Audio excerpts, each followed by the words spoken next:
अब राजपूतों के उत्पत्ति या ओरिजिन को देखते हैं। तो कई थियरीज हैं इसमें, देखिए इसमें विदेशी थियरी है, फॉरेन थियरी है, इंडिजिनस देसी थियरी है और अग्निकुंड थियरी है, यानी अग्निकुंड सिद्धांत है। इन 3 थियरीज को हम देखेंगे। तो पहली बात यहां पर देखिए, अग्निकुंड थियरी की अगर हम बात करें, कुछ विदेशी जो राइटर्स हैं, कुछ विदेशी जो राइटर्स हैं, स्कॉलर्स हैं, उनमें कर्नल जेम्स टोड वो मानते हैं कि सीथियंस जो थे इनसे राजपूतों का की उत्पत्ति है, कोई एक थियरी नहीं है, ठीक है। उसके बाद स्मिथ, इन्होंने कहा है कि शक और कुषाणों से है। आपको पता है, मैं एक चीज बताऊं, सीथियंस हमने अंग्रेजी में शकों को सीथियंस ही कहा है अब तक, तो वो बिल्कुल सही है। यहां सीथियंस हम इसलिए लिख रहे हैं क्योंकि शक जो थे ये सीथियंस से ही जुड़े हुए थे।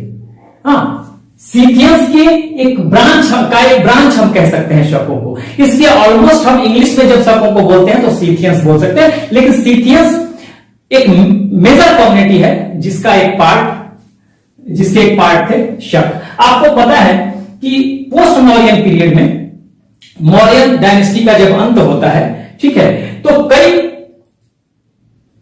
डायनेस्टी भारत में दिखाई देगी, कुछ फॉरेन पावर्स दिखाई देंगी और कुछ आपको इंडियन पावर्स दिखाई देगी, ठीक है। फॉरेन पावर्स में सबसे पहले आते हैं इंडो ग्रीक बैक्टीरिया के, अफगानिस्तान के नॉर्दर्न और कुछ सेंट्रल एशिया के पार्ट में इंडो ग्रीक रहा करते थे, तो ये इनका दिखाई सबसे पहले इंडो ग्रीक आएंगे। उसके बाद यही सीथियंस, जिनको हम उस समय शक कह रहे हैं, शक या सीथियंस आएंगे।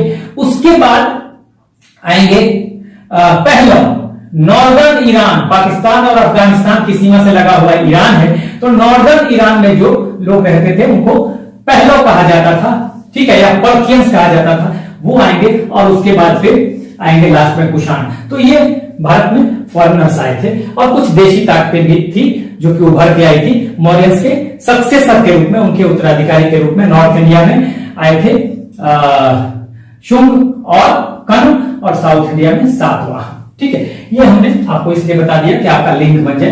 तो देखिए ये शक और कुषाण, स्मिथ भी मानते हैं शक और कुषाण, कनिंघम ये भी कहते हैं इनका ओरिजिन शकों और कुषाणों के साथ है, विलियम कुक भी विदेशी मत से सहमत है। तो अब देखिए ये किस आधार पे कह रहे हैं, ये इसलिए कह रहे हैं क्योंकि इनका कहना था कि ये जो फॉरेनर्स आए भारत से, ये नॉन वेजिटेरियन थे, ठीक है, ये यज्ञ भी करते थे, ठीक है, यज्ञ भी करते थे, यजना जिसको हम इंग्लिश में कहते हैं, ये घोड़े और रथों की सवारी करते थे, उन्हीं पे लड़ाई करते थे।